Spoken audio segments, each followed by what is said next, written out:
All right, so fast forwarding now, we got the engine on the hoist, and now we have to get this all ready for the transmission. So the first thing we have to do is there's a bushing in here, or bearing, whatever you want to call it. Basically the nose of the tranny sits in it and spins, and we have to pry it out somehow. So there's a few different ways you could do it. There's a bunch of old, there's a few tricks you could use. Some guys use bread and grease, which you basically use, you stuff it and you seal it and you hit it and it pops it out like a little hydraulic thing. If you're interested in that, Google it. It's a cool method, but it sometimes works really well, sometimes you just make a mess. So I'm gonna go rent the pilot remover tool from Advanced. It's like a little claw, if I could even speak, and we're gonna pull it out. Here's the pilot bearing tool, and as you can see, these two little arms kind of pinch the pilot bearing on the inside, and then this pries on it to pull it out.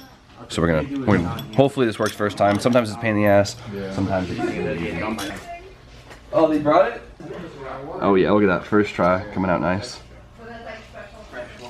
Fresh cold water. As you can see, the little bearing, bushing, whatever you want to call it, I'm gonna put a new one in. Alright, so I put it in the freezer so it would shrink it just a little bit so it goes in easier.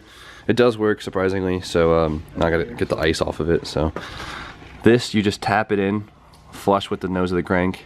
Where's the hammer? Oh, look at that, it's a nice fit.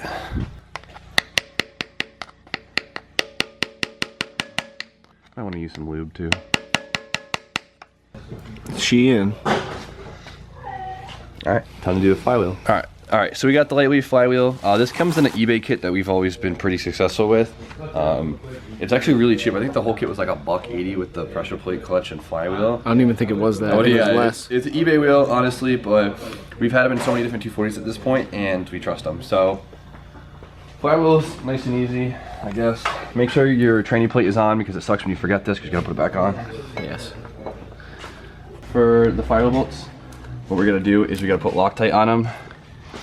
You put Loctite on the threads and you put a semi-lube on the head so it doesn't create friction when you're tightening it and it stays in place. So we're gonna do that one by one, timely process, and then torque them down. You need to tighten these down to spec. These are 90 foot-pounds of torque. We're gonna do it in star pattern. I like to kind of do 3 stages of torquing, like start at like 45, go to 65, and then 90. It just kind of helps it seat better. It's a little safer. So. Oh, someone has to hold the crank.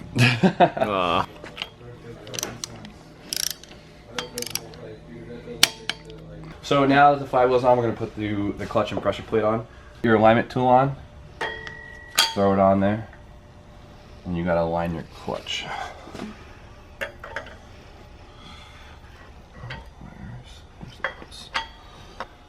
Alright, now for the bolts, it's very similar to the flywheel.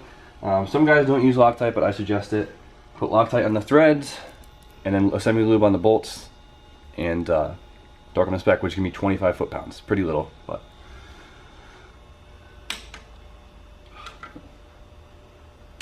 Such little pressure. So the clutch is on and ready to go. Now we got to set up the transmission so we can marry it and then go from there. You can put it down right there, boys. Nice. So essentially all we have to do to have this ready to put in is we got to change the throwout bearing, which is right here. This one's a little crusty. So the kit with a new one. Let's do it. Alright, so the throwout bearing literally just comes off the retainer, and then the new one right here, it just presses right back on. So we're gonna do that right now, and then slide it back on the clutch fork, which is right there, and then we should be ready to go.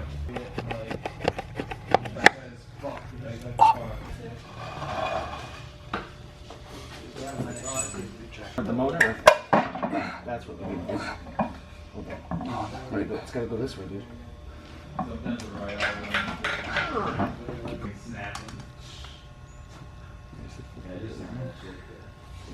Now I have to put all the rest of the bolts in, and I think we should be all set, hopefully.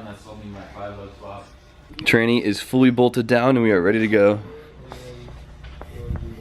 So at this point now, what I want to do is I want to get the wire harness completely ready on the engine outside of the car, because you can put it on outside the car and it makes your life a lot easier, especially with like the trans harness and stuff. So we're gonna start plugging stuff in, hopefully get it fully on, and then we have to wait until the power steering lines come in. I think DJ's gonna bring them, if not another one of my friends are later. because we're missing the lines that come off the rack that kind of snake around, so we don't want to put those on in the car, so we're just gonna wait. And then hopefully we can drop this thing in. We got a wiring specialties harness, so it's like nicer than OEM, easier to use too, so.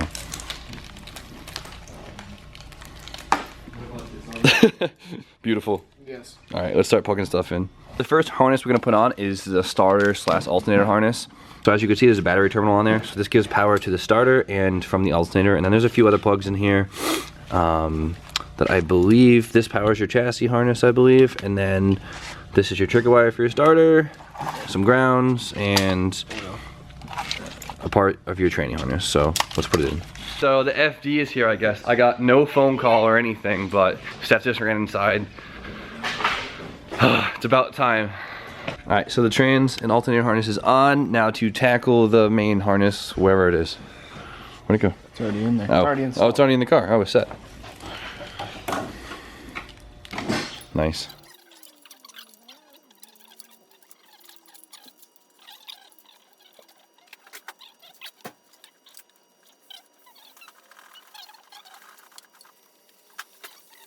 All right, so quickly found out that the harness is actually meant for an S13 KA. Now, I thought this was an S14 harness for some reason. I swear I was told that. I guess I was wrong, but the only thing different really is the throttle positioning sensor was a 2-wire versus a 1-wire, and the distributor uses different plugs, and the map sensor uses different plugs. So essentially, as long as I swap the throttle body, the distributor, and the MAF plug or MAF itself, I should be perfectly fine. There's a few extra connectors on here that I'm not going to use now, so it's a very like bunched up looking harness, but we should be all set. It'd be too expensive to buy a conversion harness at this point. So the harness looks like ass. It's literally just like draped over, super loose.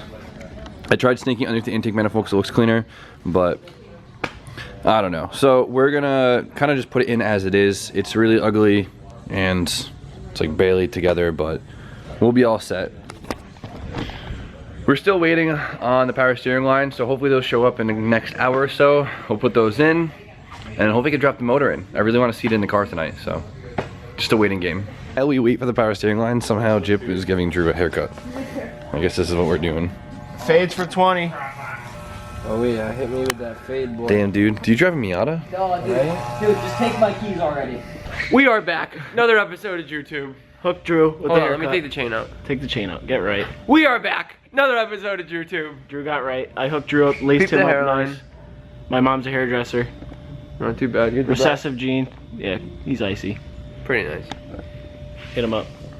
Don't hit him up, actually. It's such a derp. Doge. Where's your good boy?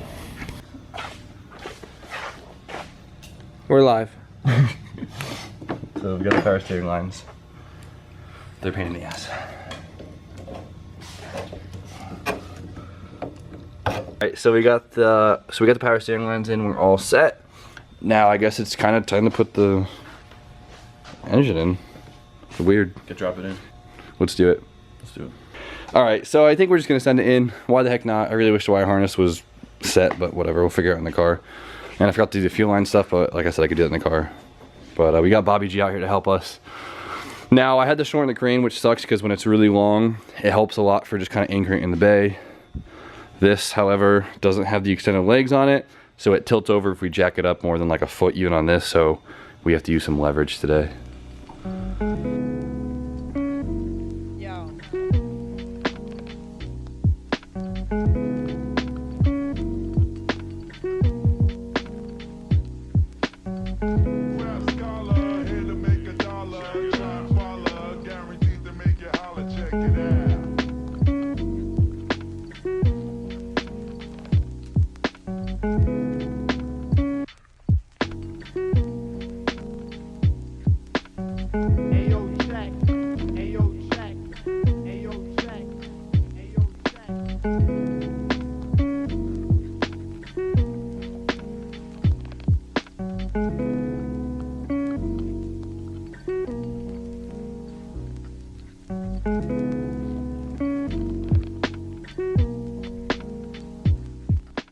All right, so the K8 is officially in.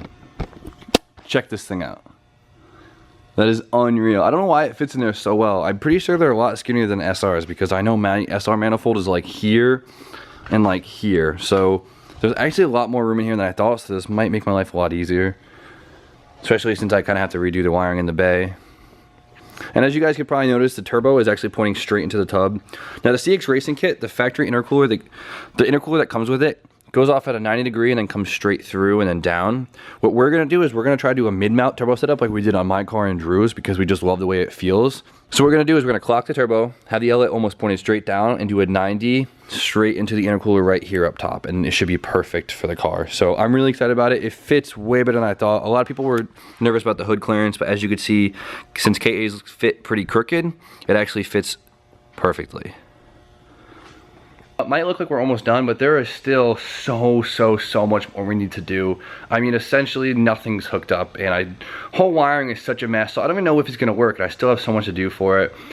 I need to put a new crank pulley on, do all the belts, I need to do all the power steering stuff, all the fuel stuff, all the intercooler stuff, all the coolant stuff, and it just adds up. So like I said, though it looks like we are close to being finished, we still have a long road ahead of us, but I'm excited. So far so good. I hope you guys are enjoying the build so far. I hope it's a good learning experience because I'm having a great time. It's really cool to see something go from just a crusty shell to something like this. So huge accomplishment today. I hope the filming didn't seem a little too rushed. I was kind of going crazy because I really wanted to get this thing in today. I really have to go through and make another parts list because there's still a bunch of random stuff we need, but hopefully we can part it together pretty quick because I want to see this thing running this week, hopefully. So I'm gonna call it a night. I hope you guys enjoyed the video so far. I hope you guys are excited to see the FD. So I know I kind of hid it from you today. Tomorrow I want to go fully through it, so I kind of want to do it one big video, so you guys are gonna have to wait. All I could say is the car is rough, so be ready for that. But it's gonna be an amazing project, and I can't wait to share it with all you guys. So if anyone has seen the hoodie I've been wearing for a couple weeks now, we are doing a Drift Day is the best day hoodie. We have it in black with the gold writing and red or burgundy with black writing. It's kind of like a black chrome, so it's really cool. So we're doing this as a flash sale. So these are only up for about a week now, and you basically order it, and at the end of the week they're gonna make all the shirts and ship them out. So it's a very limited time thing. I'm super excited. I love this. Everyone, you guys probably know my signature Drift Day is the best day line from all the drift videos. So if you guys, I know it's hoodie weather for a lot of you guys there. I love it. It's stupid comfortable, and I think it's a great shirt. People compliment all the time. So if you guys want a cool shirt and want to help support the FD build, grab yourself a hoodie. I'll put the link in the description. But besides that, thank you guys for watching, and I will see you guys tomorrow. You know the drill. Like, comment, subscribe. Stay tuned for more content, and I will see you tomorrow.